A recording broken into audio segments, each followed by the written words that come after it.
sounds incredibly time-consuming that's actually not very time-consuming, which is called popcorn introductions. So what popcorn introductions is, you get the mic, you stand up, and you say your name and the company that you're with, and then you pass the mic to the person next to you.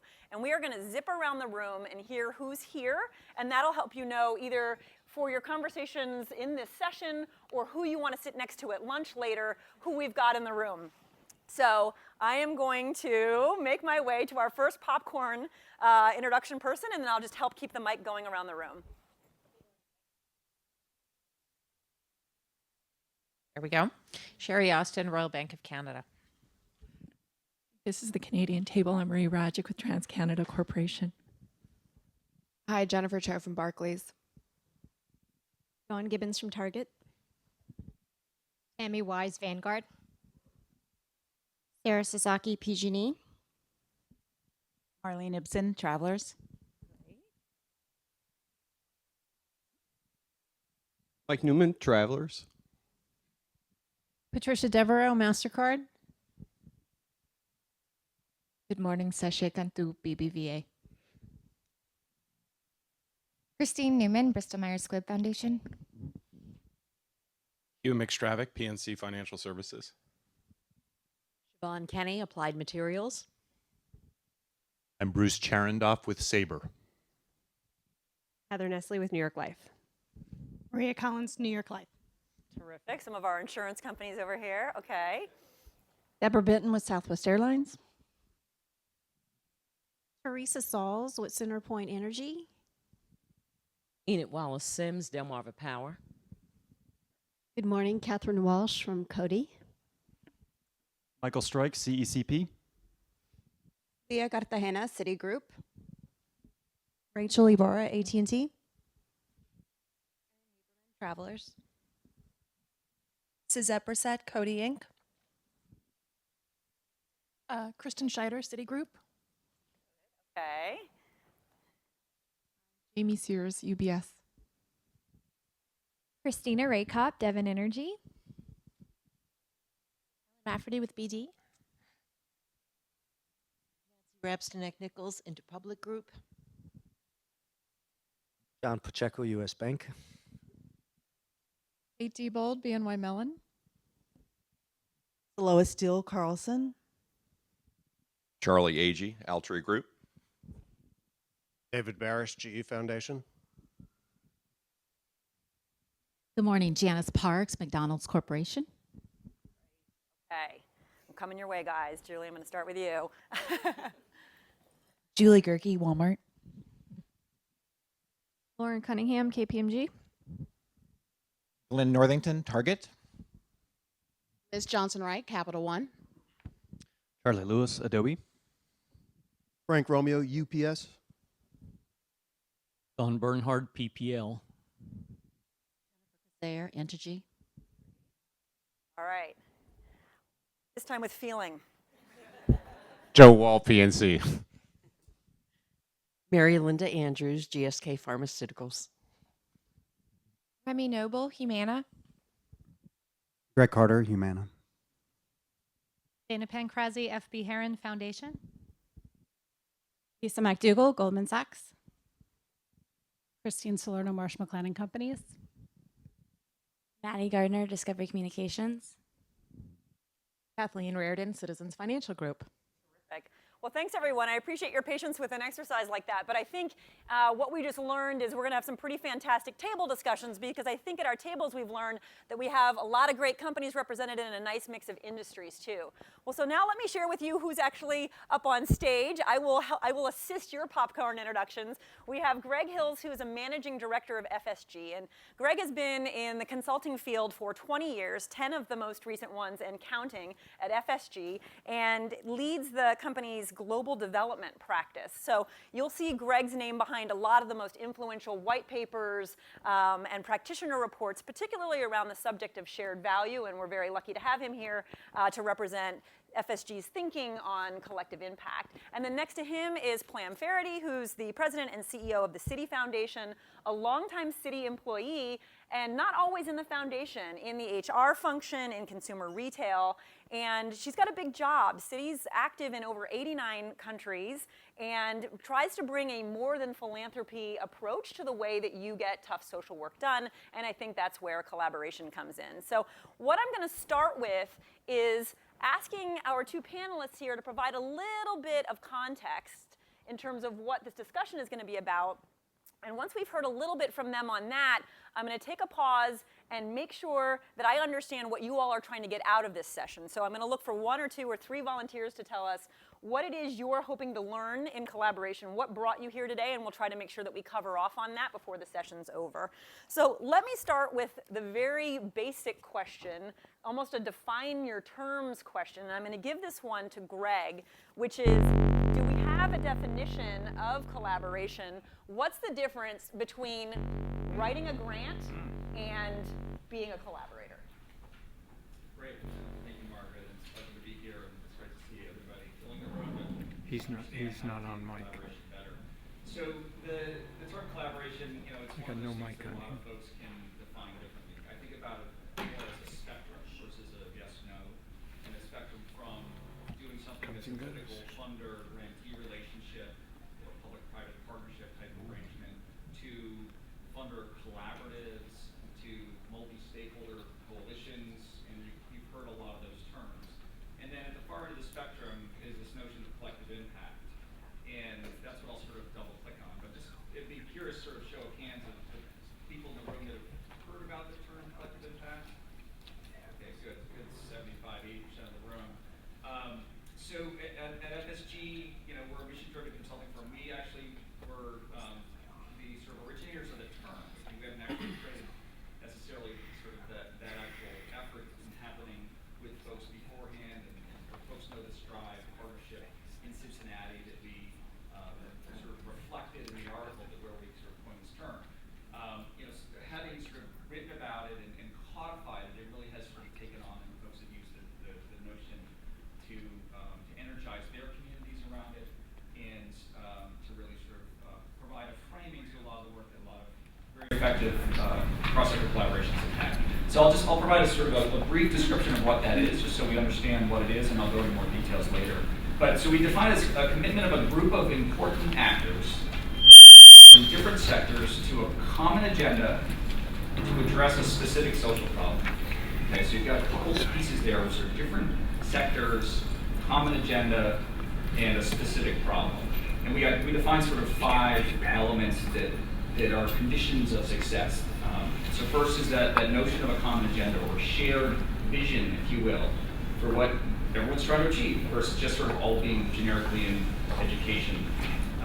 Secondly is you have shared measurement. You actually are committing to the same results and measuring those results together, as opposed to separate measurements for each organization.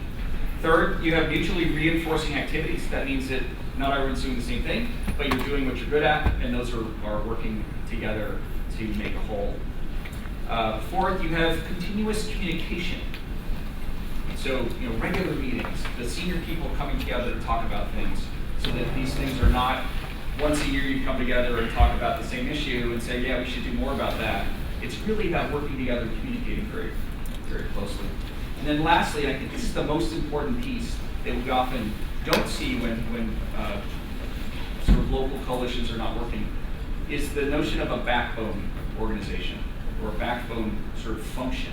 And that's something that sort of holds things together, not necessarily program implementers, but something that sort of provides that communications, the measurement, the structure, if you will, among the different organizations. So those are sort of the common sort of elements, and we'll talk about how some of those manifest themselves in different examples. I think it's very helpful in terms of kind of formalizing for us, what are the boundaries of this? Help us understand what the contours of the playing field are here, so that we know kind of the scope of what we're talking about. I imagine as you were hearing that from Greg, there might have been a little difficulty ticker going off in your head. Wow, okay, that list of 5 things sounds pretty hard.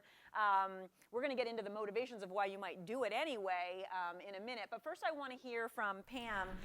Tell us a little bit about the Partners in Progress program and the way you think about it and kind of its objective when it launched, just to give people a sense of how you come at this issue of collaboration. Let me just say the origins that we're a member of the Living Cities organization, and that our integration initiative in 5 cities is built on the Strive example. And so we became very interested in this, and we supported an effort to look at the future of community development in the United States. This is at a sort of a critical time. And we worked with the Low-Income Investment Fund, which is a leading CECP by the country, and the San Francisco Fed. And we started out with the idea of a white paper and ended up with a book called Investing in What Works for America's Economy. I will bring you up her mic And just out so of I hear that, maybe. exactly a slightly different terminology, but the same I'm not hearing idea anything. of the necessity of getting these independent pillars of community development. The people who work on housing, the people who work in education, the people who work on health, people who are worried about transit or whatever. And that, guess what? And this debate that's been going on for years between people in place, and the answer is delivered in the book, is both one. You need both the people focus and the place focus, and you need these coalitions of groups that come up with holistic solutions. And in this case, Greg referred to it as a backbone organization. This book refers to it as a community quarterback. So we put out a request for proposal. We said, this is interesting that we created this idea. How do we make it happen? Collaboration has to happen on the ground in communities. How can we be supported? So we put out a request for proposal, and we have 14 different organizations across the country who are engaged in different forms of collective impact and who are playing the role of community quarterback. And what's interesting about it is these 14 organizations are not doing it on their own. In fact, it started with all of them coming together to learn from each other. And at every stage, they get together, they report. We have formal ways that they can share their experience, but they also do it informally as well. And we provide resources and technical assistance. Actually, a feature of the program is that they get to work with purpose. Because a key part of what they need to do is mobilize their communities. That's what they're trying to do. So the purpose folks have met with them at the beginning. They've had individual working sessions with them, and they will be meeting with them at the second gathering in June. So we can talk later about the learnings that have come out from this, but I can assure you they'll be very rich. So the contours of it are, you're focused on community development. You've got these 14 grantees who are serving as your quarterbacks or your backbone organization. And you're tackling this because you see an intense interconnectedness of the social issues that people are working on in little local silos, but you feel like if they were to come together and be organized, you might actually start to see some progress against these things. But you can't just work on one little part of the program here and one little part of the problem there. You've got to unite people and get them working together and collaborating so that you can actually start to see some change. Because I think one thing that grant makers think about all the time is, you know, where does my social problem that I'm focused on end? You know, you can try to solve education, and then you find yourself trying to solve hunger, and then you try to find yourself, you know, in immigration conversation. I mean, you can start out in one social issue and then realize the interconnectedness of that social issue to so many other problems. And I think that's when a model like collective impact really becomes important. Well, let me ask you now, you've heard a little bit about what Greg thinks are the 5 components of a successful collaboration. We now understand the program that Pam has been working on and where she'll be coming from on this panel. Is there anybody who wants to volunteer a thought or two about what you'd like to get out of this session or what you think makes collaboration difficult that we can make sure we cover in our time together? Any volunteers, any hands? Yeah, sure, Kate. Margaret, I was going to ask one there's always this piece of resistance that if we do this fantastic collaborative piece, who's going to get credit? How do we do the media splash? And, where's the visibility for we as a company? All right, getting credit in the collaboration. You'll have some time to think about that. I won't ask you that right away. Anybody else have something that they think is difficult about collaboration that you want to hear our panelists talk about? Yeah, Marlene, and then I'll go to the back. How to persuade non-profits who are sometimes competing with others who need to be How to persuade nonprofits that they should collaborate. Great. And then in the corner we have one. I was going to say a version of that was a little bit stronger, which is when do you decide whether or not to force collaboration? Sure. You must volunteer. You must collaborate, right? Okay, I see a couple of hands here. Yeah. Focus around presuming that you're doing more than one of these. How you engage the right stakeholders so that momentum continues. Great. And I think I saw your hand up, Julie. Yeah, early stage. So, what did people learn 3 stages in that makes them rethink how they started? Yeah, okay.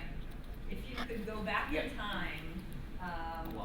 Absolutely, hence the question. Okay, great. Well, I'm going to log these, and we're going to try and touch on them as the panel unfolds. But I want to use a little bit of the chronology about how one of these projects comes to life to do a little bit more of the exposition of the expertise we've got on this panel. So I want to start with what would motivate you to undertake something like this in the first place. How do you sell it internally? What should you have your eyes open about going into it that could be a big surprise for you later if you don't know to expect it? So Greg, I'm going to put this question to you. And what have you seen as some of the reasons why companies get involved in these efforts versus a more traditional model? Because it's a big effort. Sure. So I'll provide 2 separate examples that are wildly different in terms of their motivations and why they got into it and the nature of the efforts. So the first is Mars, the chocolate company, and their interest in helping with the sustainability of cocoa in West Africa. So they looked at this, and specifically in Cote d'Ivoire, which represents 40% of the world's supply of cocoa. But at the same time, they were severely threatened in terms of the future sustainability of that crop. So that's a critical resource, and it's a business imperative. So for them to think about what the ways that you could actually approach the notion where they don't have any boots on the ground, they don't actually, grow cocoa, they don't buy it from farm, they buy it from processors. There are sort of several steps along the value chain. But for them, they needed to increase the productivity and they needed to improve the livelihoods of those farmers, but also, be able to sort of do that on a pre-competitive basis. It's not something that you actually own. So how do you do that? So that was sort of the big impetus, and we've been working with them for the last 5 or 6 years to sort of help them with that process to actually bring all of the key stakeholders together to improve the productivity of these smaller farmers. Shouldn't be and so. Also increase the So supply. I'm not just representing when I say self-interest as a motivation. Absolutely. Okay. This is not a philanthropic effort at all, but this is the came out of the folks who buy cocoa who are in the business. So that's one side of the spectrum, and that sort of squarely fits in that sort of notion of shared value that we talk about. On the other side of the spectrum is, I'll give the example of Eli Lilly that is based in Indianapolis. And Eli Lilly has this program they got involved with. It's called Reconnecting to Our Waterways. And the way that started out was they were looking for opportunities for their employees to do volunteering in a massive way. 8,500 people in the city of Indianapolis, and trying to figure out, well, how do you sort of deploy that scale of people in one day of volunteering? So they were poking around and thinking about what different ways their company could sort of take who they are as a company, as sort of a medical company and a science company, and seeing sort of what would be an opportunity. At the same time, they had just had a report by the CEOs for Cities organization that identified sort of 10 different ways to improve Indianapolis. So there was a report, and one of those was to reconnect their waterways, which specifically meant that there were 6 waterways within Indianapolis that had the opportunity to be sort of, created as sort of a community development effort in those neighborhoods. So, fast forward, it ended up being that there was a lot of energy around this. They ended up getting 50 people around the table to start to think about this. And they created 6 neighborhood groups for each of those waterways with all these experts around sort of economic and ecological and connectivity, et cetera, to actually create these sort of bottom-up neighborhood efforts that they're called destination outdoor science museums. It's actually sort of combining sort of science and the waterways and community development. So very much sort of started as a sort of volunteering community service effort and became sort of a bottom-up effort that was, sort of helping some of the poorest neighborhoods within Indianapolis with something that is actually a really, really impressive effort. Well, you told us to expect that we would hear motivations on either ends of the spectrum, and so whether it's born out of self-interest, I want to be able to sell candy bars 25 years from now, so I better do something about my cocoa supply today, or Indianapolis is the heart and soul of our employee base in this city, and we want to give something back, and how do we mobilize that in a way that people can really feel is meaningful? So Pam, maybe what I'll do is ask you to insert city in that spectrum of motivations and tell us what was happening in the firm, what had you been doing, and then why did you decide to take on something so bold? I think for us, we always say that we're more than philanthropy, and we try to leverage all the resources and assets of the company. Our philanthropy doesn't directly go have business results, but our business assets can definitely enhance our philanthropy and our community engagement. For us, it's both a business motivation and a motivation around giving back to society. We're a financial institution. Community development has been something that is expected of us to do. We have been a leader in it for 50 years or more. We have activities on the philanthropic side. We have activities on the business side. We're a big financier of low-income housing, of all kinds of things. And secondly, our company is focused on cities. We call it internally City for Cities. We are a global institution.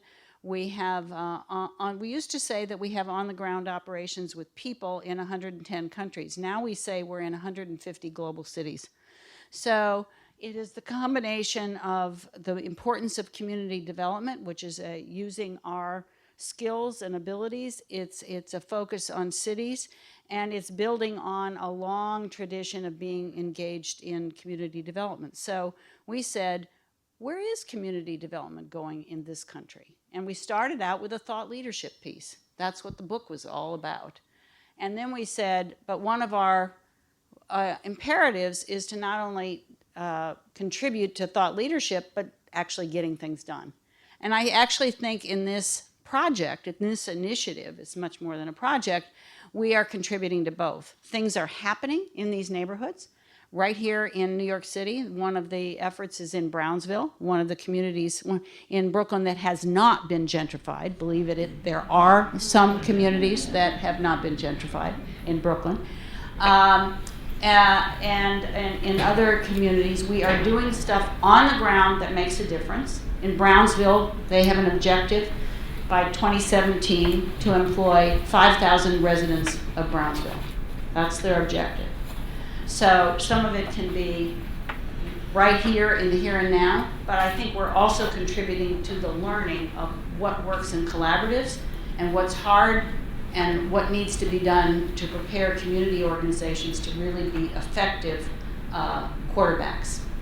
So let's pick up on that theme of quarterbacks, because I think that's one thing, whether it's the backbone organization or the quarterback. I mean, one insight or aha from the research and from the on-the-ground consulting that you've done is you need somebody who's really willing to kind of own it and move it forward. An example I think of, we were in Minneapolis last year, and there's Hunger Free Minnesota, and they had a backbone organization to try to bring all these companies together to try and get, I think it was 1 million meals in 3 years, something like that. But it wouldn't have worked without the quarterback with a backbone organization. So I'm going to ask you to explain this concept, and I'm going to do it in a slightly provocative way. I'm going to start with you. Is what's the difference between a quarterback or a backbone institution and a middleman?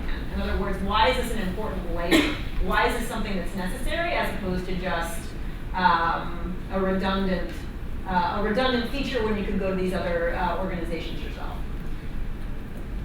So what happens with collective impact efforts is often that sort of middle layer or intermediary or whatever just doesn't exist. There's not a natural organization that is focused on the efforts that are required for a backbone organization. So there's a lot of organizations who could play that role, certainly. Thinking about United Ways or community foundations or others that have sort of their tentacles in the community and would be a natural place to think about a backbone being housed potentially.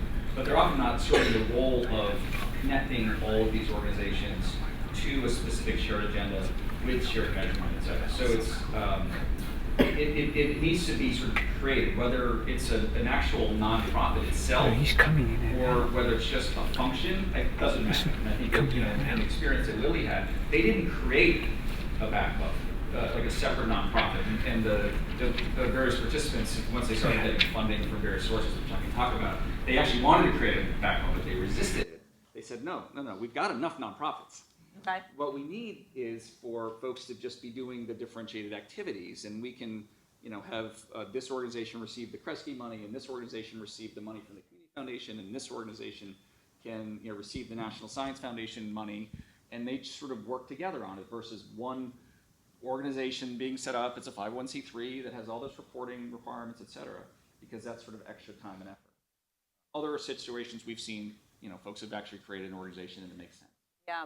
So it's more about the work getting done as opposed to you need kind of a branded institution to take ownership of that. Okay, well that's helpful because I think that can be a little bit confusing. It sounds like, okay, there has to be a quarterback, but it's more, there has to be the function of a quarterback. It's a function, yeah, that provides the sort of necessary infrastructure that could be cobbled together among different organizations. Yeah, okay, great. Well, so I think figuring out how that quarterback function is going to occur and whether or not there is a naturally occurring leading organization in the community where you want to have an impact to take up that role, or if it's something that your staff is going to do, I think is an important decision point. So maybe we can come back to that. But I want to hear from Pam a little bit about how you chose those 14 partners and what some of the filters and screens were. But I want to ask the audience something. I'm going to read the names of some of these partners, and I want a show of hands if this is an organization that you're reasonably familiar with. East Bay Asian Local Development Corporation out of Oakland. Couple hands, right? Fairfield County Community Foundation out of Norwalk. Couple hands. Fraser Revitalization Inc. out of Dallas, Texas. One hand going up. So the point I'm trying to make here is the people who live in those areas know these organizations, but the rest of you haven't heard of them, right? So this shows like you've really done a job of identifying the locally relevant organizations. I didn't list Big Brothers Big Sisters, Red Cross, Habitat, hyper-local organizations who have 10, 20 plus years of experience in that community. What were you looking for when you sought out to find them? Did you have help in that? And what criteria were you looking for to know to put your trust in them for this ambitious agenda? Let me just say that of these organizations, the large majority either viewed that they were already playing somewhat of a quarterback role, or they were expanding their quarterback role. I think there are only two, or a small number, who are saying, I'm going to take on this function as a totally new function for our organization. But they all wanted to take it to a different level. And I would say in this case, the grantees, our partners in this, are all playing the quarterback organization. They're not new. These are long-standing partners in the community. They've taken on this function. And I would say that I'll get to the criteria, but I do want to point out that they have all learned this is not an easy function to do. The challenges of getting participation in the community, which is what Purpose is helping them with, the challenges of setting goals, creating metrics. And metrics is not just like Brownsville saying we want 5,000 jobs in 2017. You have to have metrics right now that show progress to getting there, right? So if the only metric of success you had was we got to 5,000, that wouldn't be very inspiring on the front end of this effort, where you're going to have to put a lot of things in place to get there. So data is difficult. Being a quarterback is difficult. Working with local government organizations who may not have the same sense of speed that these collaboratives do. These are all some of the issues that they're grappling with. And I think, again, one of the wonderful things about the structure of this is its collaboration among the quarterback organizations. So they are learning from each other, both formally and informally. I referred to the fact that we worked with the Low Income Investment Fund. Nancy Andrews, a longtime leader in community development, and with some wonderful folks at the Federal Reserve Bank of San Francisco. It may sound like an oxymoron that the Federal Reserve Bank is a leading innovation, but in fact they definitely do, and are a wonderful partner. So we are a collaborator with them, but in every sense they have helped to drive this, and Low Income Investment Fund and Nancy have been leaders all along the way. We brought together a group of some of the leaders in community development to help us look. We had an RFP, and we got lots of folks who wanted to be part of this initiative, and we had our blue ribbon panel of people who sat in a room for a full day and went through each one of the applications. And clearly, part of it was organizations that we thought had the capability and the strength to do this. It's not easy. Part of it is the credibility. You mentioned most of these are not startup organizations. These are organizations that have a lot of credibility and a track record. These are organizations, in some cases, to be honest, some got higher points for one thing versus another.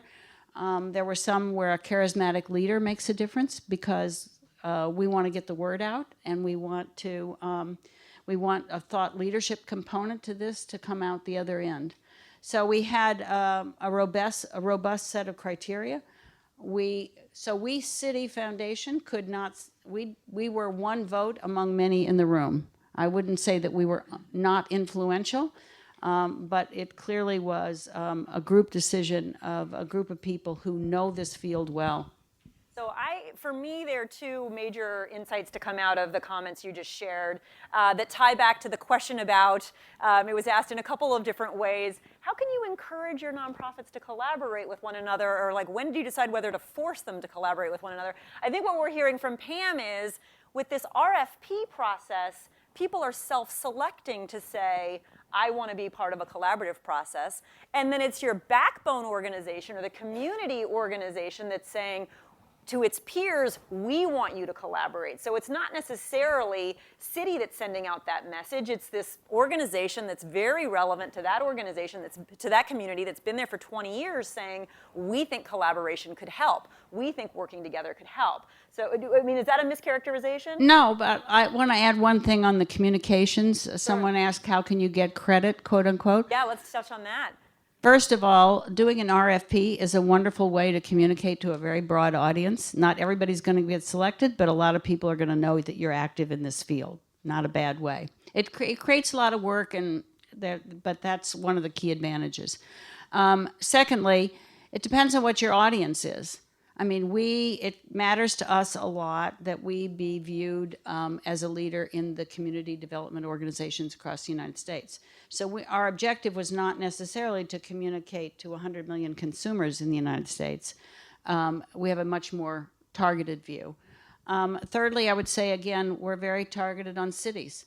And most of the cities, whether it's mayors or influential organizations or influential people, they care about these things and are very aware of them. So for us, the communications objectives were very much served by this. And again, remember, we have on-the-ground learning, and we also have thought leadership opportunities. So there will be lots of opportunities for us to share this learning in meetings like this and other gatherings. Great. Well, I'm going to open up a bit of a Pandora's box here because I'm going to ask Greg, before we go to the small table discussion, to just share the beginnings of your thinking on the measurement question. Measurement is hard enough when it's you and one grantee.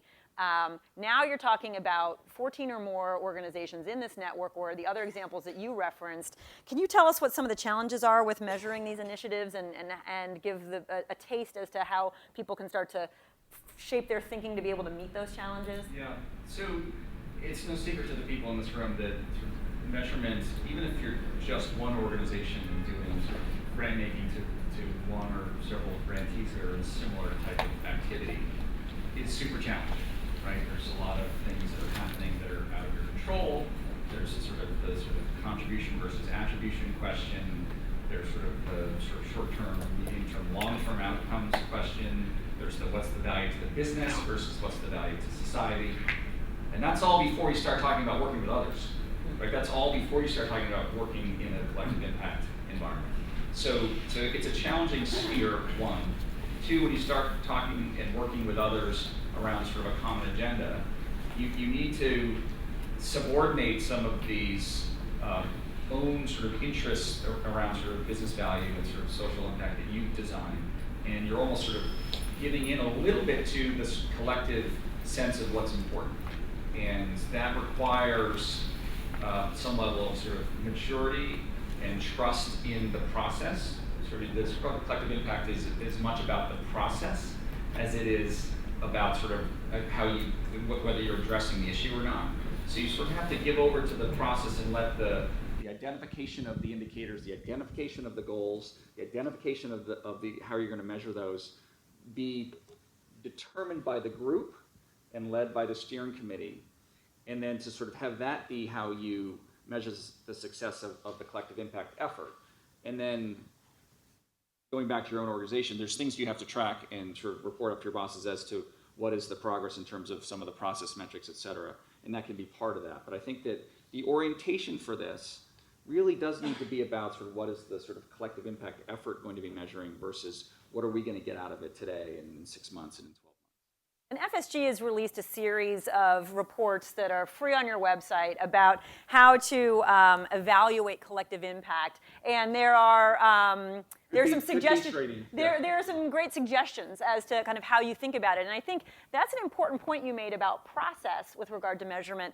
I think too many times measurement is this rear view mirror that you look in to decide whether or not you should give yourself a pat on the back or kind of maybe not share your story as widely. But using measurement throughout the rollout of a project to help you understand where you need to course correct, where you need to make adjustments, I think is the more powerful way of using measurement.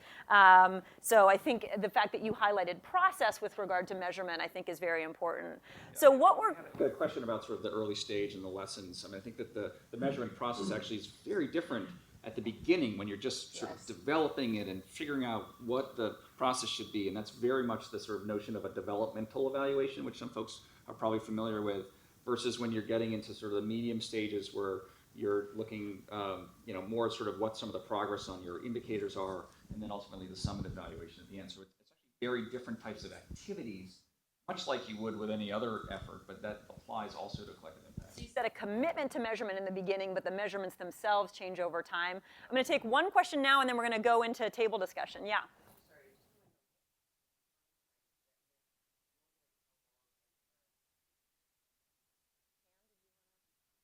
The measurement period, How long is your grant? Well, for us, we're supporting these organizations to put in place their measures. So right now, we're 6 months in, they'll be 6 months into this in June. So they will report to us on what progress they have made to, and share with each other, on setting metrics for each of their organizations. So for us right now, our measure of success is not Brownsville's 2017 goal. It's does Brownsville made progress in determining its metrics for the collaborative and putting in place the structures that will enable them to collect that data. And one of the things I think is really interesting is, this is a lot of grunt work. And to some extent, you have to look at what's around that you can use. In the case of Brownsville, it turns out that the Small Business Services of New York City tracks in, this is a legacy of the Bloomberg years, tracks in exhaustive detail everyone who has come into a city workforce center for a job. So it turns out that on the average across the city, 1 in 4 people who go through that process gets a job. In Brownsville, it's 1 in 9. But they have details. They know exactly why somebody was not successful, who was, where they got that job, what those jobs were, et cetera. So it turned out that there's this treasure trove of material that they can use to begin their setting up metrics and, frankly, to set up the actual content of the program going forward. So tapping into an existing comprehensive resource rather than trying to create one for yourself. Great. Well, so what we'd like to do with about 15 minutes in the program now is let you talk amongst yourselves. 15 minutes has a way of going very quickly in small table discussion. You could easily spend it reintroducing yourselves, perhaps this time with your titles. I don't recommend doing that. The 15 minutes is going to be over very quickly. I don't recommend deciding who's going to be the note taker and report back person, because we're not going to ask you to take notes or report back. Really, this is just 15 minutes from you to share, is there something that's come out from the panel that resonates with you? Is there something that you disagree with? Is there kind of a persistent question at your table that when we go to Q&A, you want to be sure to ask the panel?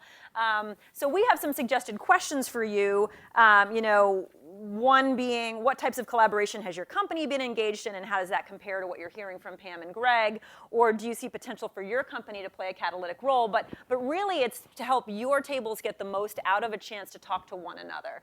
This table right here has a little advantage because Kristen Scheider, right there, is the manager of this program. Okay, well, good.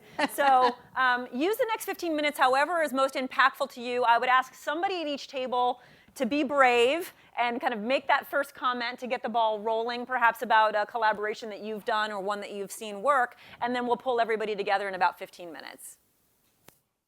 We, of course, want the ability to close with some thoughts about what advice they have for companies who are contemplating this, and if the full Monty of running a collective impact project is too much for you, what some other ways you might get involved might be. So we'll be sure to close on that. But does anybody want to share something that came up in their discussion that you want to make sure the panel addresses?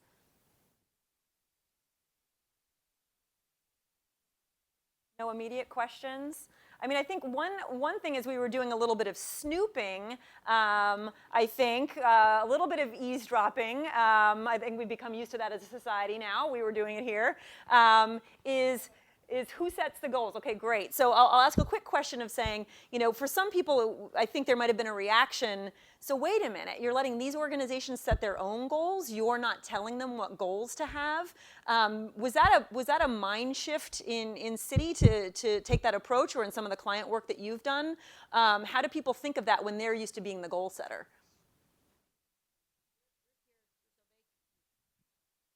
We're supporting them to make the impact on the community. Who am I to say what they should be doing in Fairfield County or Dallas or the Youth Policy Institute in LA? We're trying to support those organizations and those people to get the things done they need to get done in the community. So again, our measure of success is that they decide what the measures of success and that they put in place a process to track them. That's interesting. It does resonate for me a little bit with what Jeremy at Purpose was saying, which is think like a movement builder and less like a philanthropist, right? That might be one way of exhibiting that advice. And his organization is part of the effort. Yeah, did you have a comment? I was just going to say, we use the term co-creation, which is very different than the typical strategy development process that a corporate philanthropy or foundation organization would go through, is that you actually have to sit around the table and develop it together. And that may go in directions that makes you feel uncomfortable if versus where it would go if you actually had full control. But I think that we've seen that the success of those efforts, if everyone is around the table developing the strategy, is so much greater. So that idea of co-creation from the outset is very important. Okay, so there was a question back here.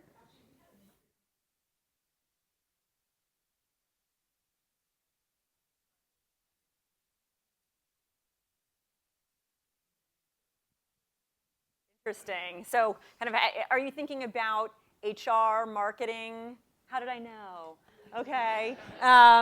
Any thoughts from the panel about the types of internal collaboration it takes to take on something this big? Internal collaboration is tremendously important.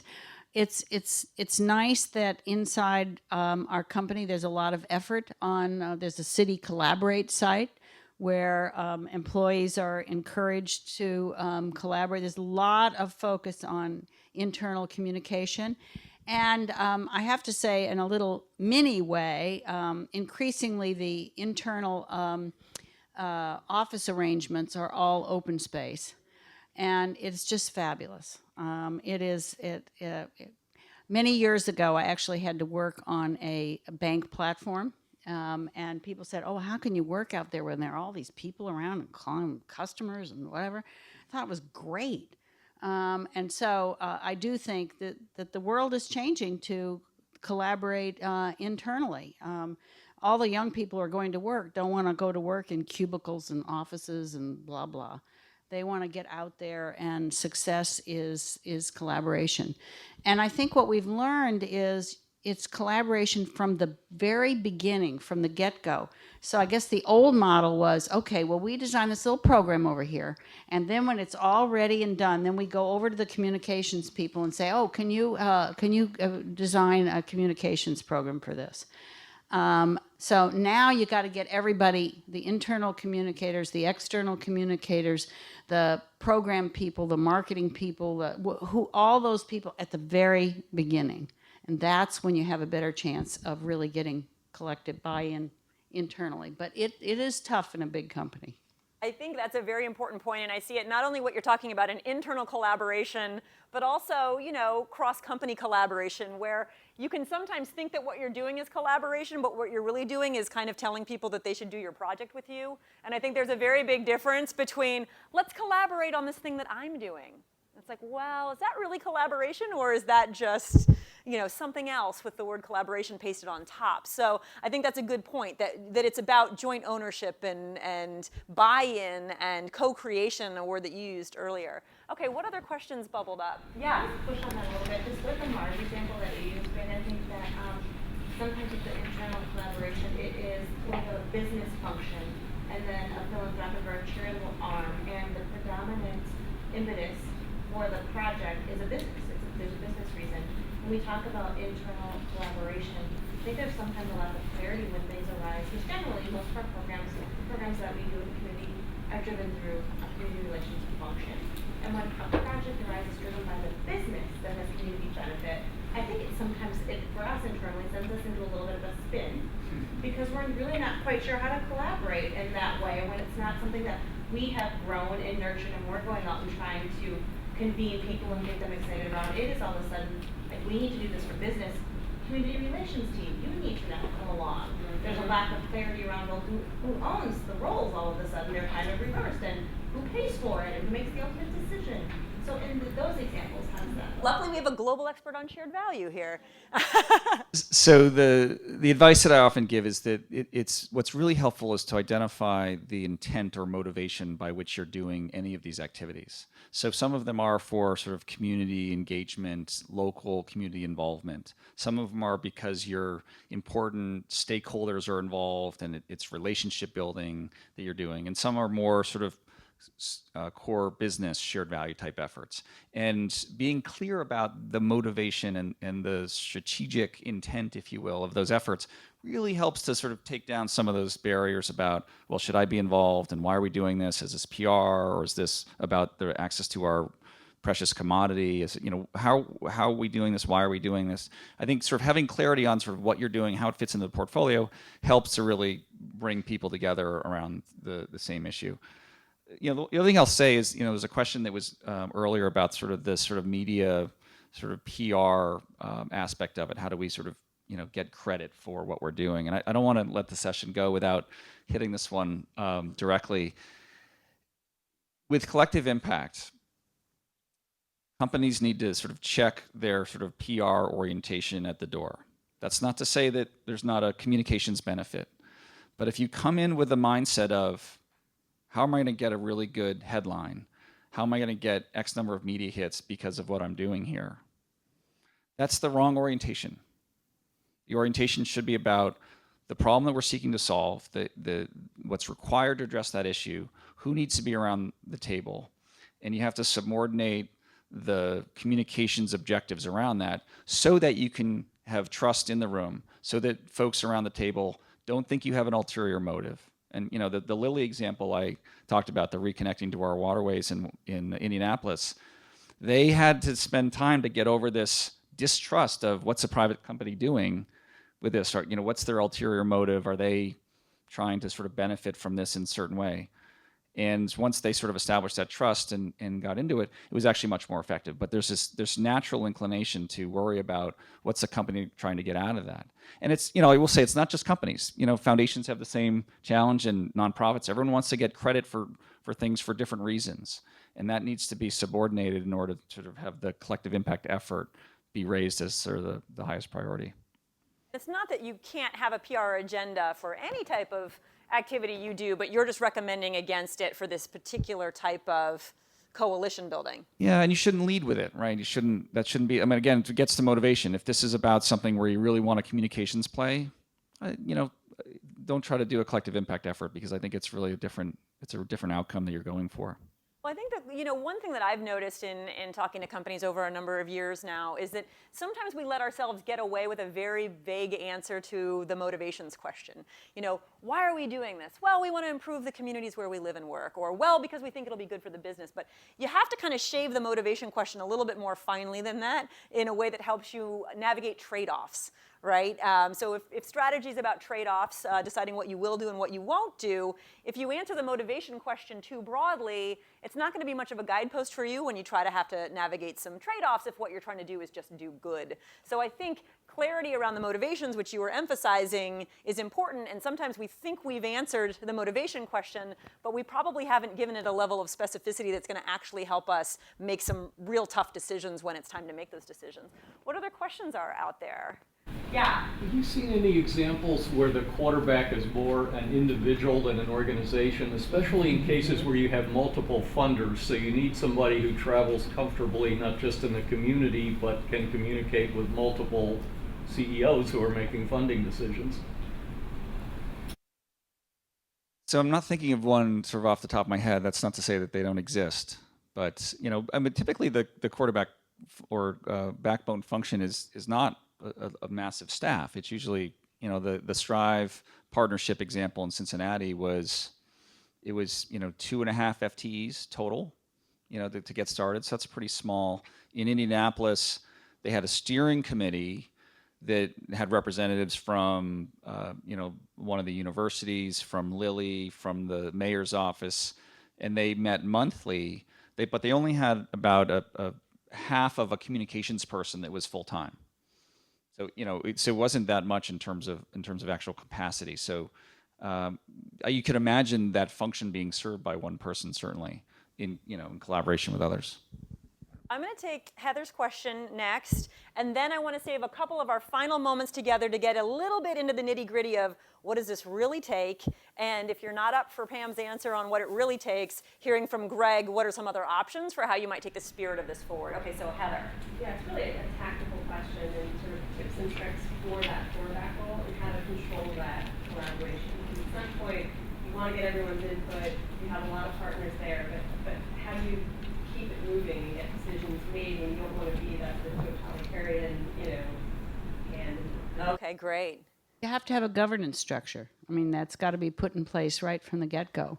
So almost all of these efforts have a collective, and then they have a steering committee, and then they have separate committees to work on particular issues.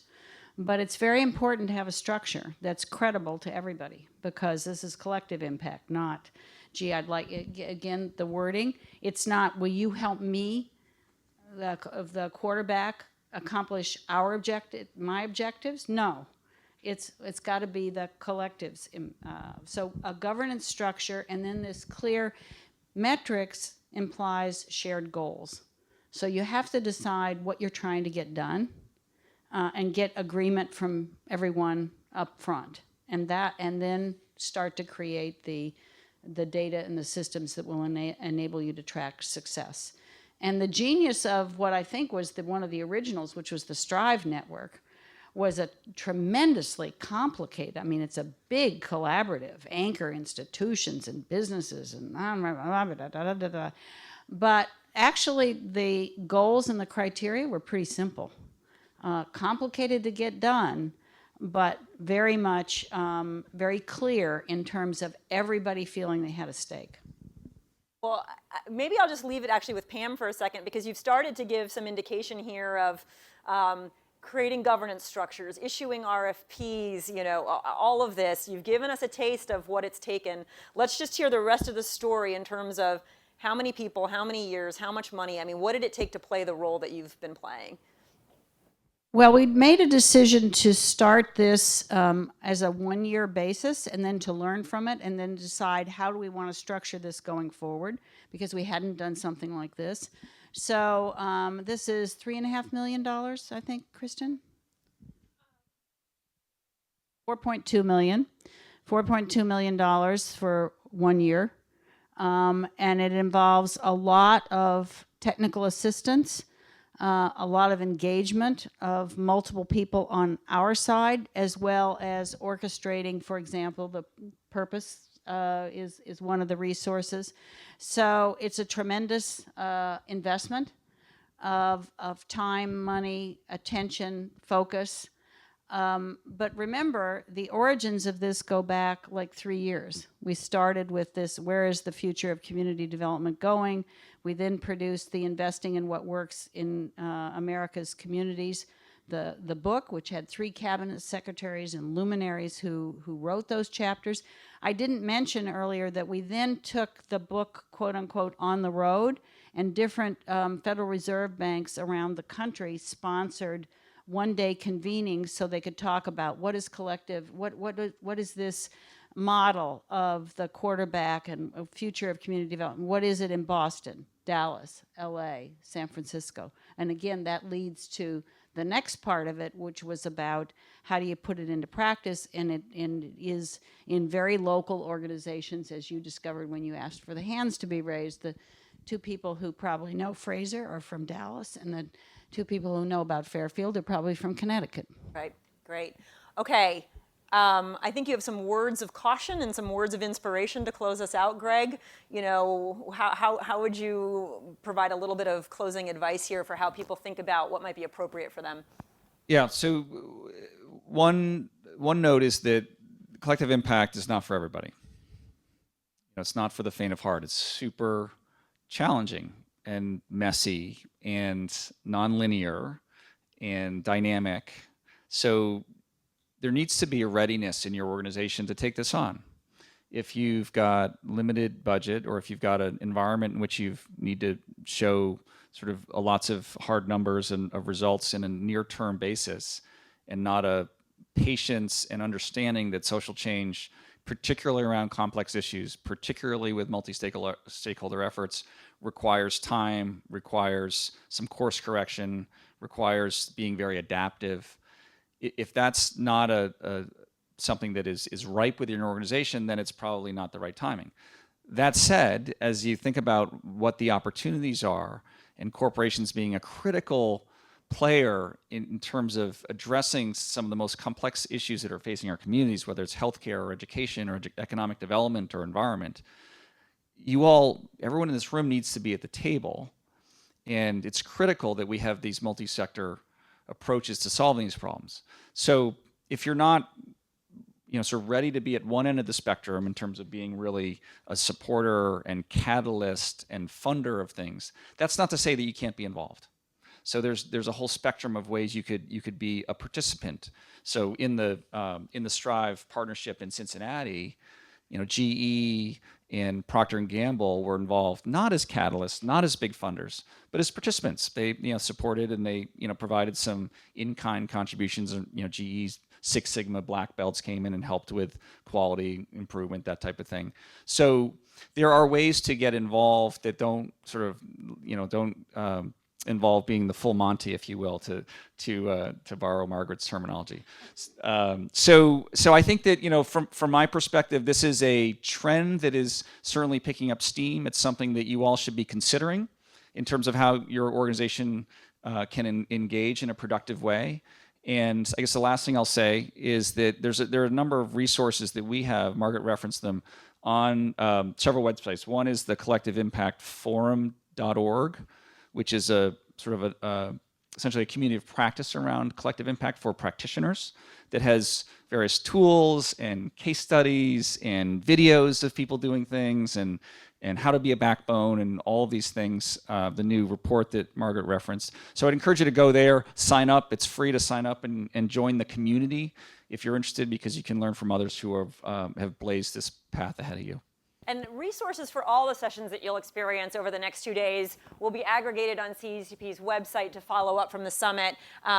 You know, the report that was so influential in Pam's thinking, and then the publications by FSG will be on there. Well, I'm going to take what you said and extend it just a little bit, which is, yes, you can do full collective impact and be the leader of that and have some great kind of long-term rewards for doing so. You can find another role if that is not suitable for you at this time, but I also think there's a bit of a philosophy behind what you're saying, and even if you don't take a role or the entire project, you can still take some of what was shared today and change your thinking a little bit, right? Who owns the goals? Who should set the goals? You know, when do I build collaboration in? I mean, these things could be influential in your practice. Forget collective impact, set that to the side, but there's certain ways that these organizations are thinking and the ways they're conducting the conversations and the ways they're building the relationships that might be different from what you're doing, which even if you don't go all the way to collective impact, could still be pretty powerful. Well, with that, I would like to thank our panelists. And thank you all for the rich conversation that we had.